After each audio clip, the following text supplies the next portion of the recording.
where do we go from here? Got to say, that was no good for the Hart. And talking about Hart, let's listen to the one and only Joe Hart on yesterday's game. I've been putting myself forward. I've got the biggest mouth when it comes to penalties. And and they gave me the opportunity. There's a lot of trust. There's a lot of hard work gone into that. I took that penalty with confidence. I missed it, but what a game, huh? We should have never been at penalties. We should have put that game to bed. Jamesy, probably one of my favourite goals of the season. I was hoping that would win us the game, but look, we got it done. That's the most important thing. Nay shit, Sherlock. I'm still lost for words, really, about yesterday. Let's be honest. Was it a cracking game of football? You probably will go down in the history of being one of the best semi-finals in a while. But 3-3 and then having to go to penalties. Come on, Celtic. We weren't surprised when he was in the top 5 to hit a penalty. Maybe other people were, but no, we were just more surprised that he didn't score. But he managed to save the penalty to win it, and another big man, he deserves what he gets. Right, talk us through that feeling at the end when you know you've done it and that's it, especially after it felt like that was an eternity, that one. Hey, look, that wasn't a feeling of elation. That was a feeling of, wow, I needed to do that. I really needed to do that for my team, for my club. I needed to save that penalty. I felt a lot of responsibility having missed. So I thought the penalties, other than me, were absolutely superb. Huge moments, huge players in a big season for us. Look, this is a big season. We're excited for this season. We're working hard for it. And I put it on the line. So I had to save the penalty. You did that. And to be fair, you did save the penalty.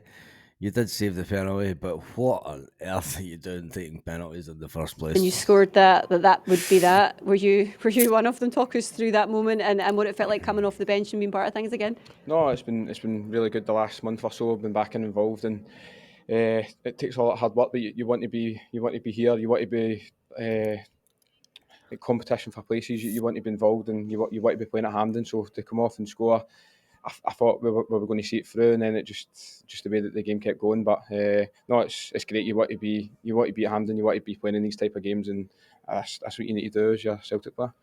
To all the doubters of Jamesy Forrest who said that he's past it, we Jamesy Forrest, well, he's not that wee, is he? But Jamesy Forrest says, hold my pint, and then he comes off the wing and scores the goal with about his second touch. And Jamesy Forrest scores the goals that Jamesy Forrest scores. Don't even get me started about Yang yet. Big games are like, you've played in so many of them, and coming on, then obviously tactically having to come off again. What does it take mentally to say, right, we are part of this, we are together, I need to kind of do my bit? No, I think everyone understands, like, it's throughout the season the team's changed so much. People that started come off, people have been out of squads come back in, and I think if you don't have a good group, then that can go against you. But I think we have got a lot of good players here, and we've got a good mentality. And I think, as you've seen, we all dug in, we made all the subs, and we managed to get through. We just managed to get through. Some of the players took to social media afterwards.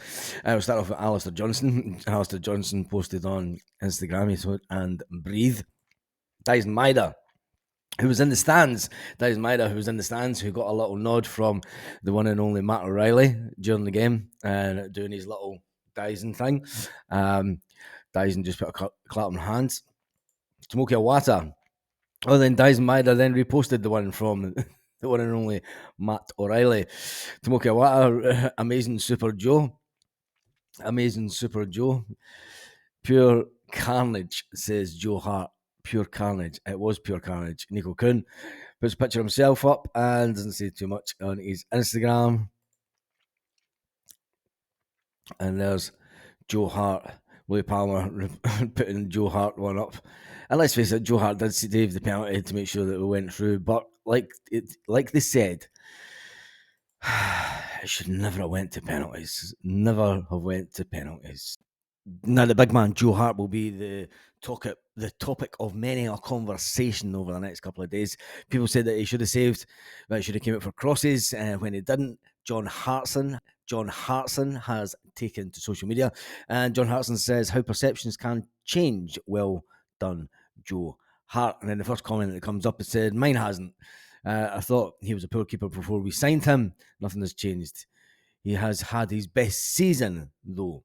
A quality keeper would have cleared those 2 crosses for Aberdeen's second and third goal. Tell me what you think about it in the comments. Make sure you give the video a thumbs up, and tell me what you think about the game yesterday, because I've not read through any of the comments from yesterday. I probably won't, because I've not got the time, and I'm still totally shattered from yesterday. I mean, I ended up going out and getting pissed, as you do after a semi-final. There is one thing for sure, is that Joe Hart is aiming to end his football career at Celtic with a double. He has got us into the cup final, heart stopping, blood pressure through the roof, and we've got the league in our hands. And he was asked the question, it is all in your hands, Joe. Yeah, it's in our hands. We've got a lot of hard work to do, but we're willing to do it.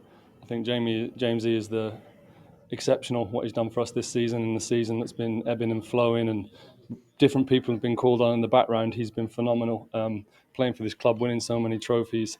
He's an absolute leader, and people like him are going to be the reason why, if we do have a successful season, people like him are the reason we're going to do it. A little nod to James Forrest there, and I've got to say, you have seen a lot of haters of James Forrest online. People saying that he's past it, he shouldn't be at Celtic anymore, he should have retired, and etc. etc. And I've said many a time, like, James Forrest is at the age where Scott Brown roughly was when Brendan Rodgers came into Celtic the first time round, and Scott Brown went on to have a good few seasons in him, and I think James has still got that. I think personally James should have started yesterday. People are making a noise about making sure that James Forrest started. I knew that the manager wouldn't.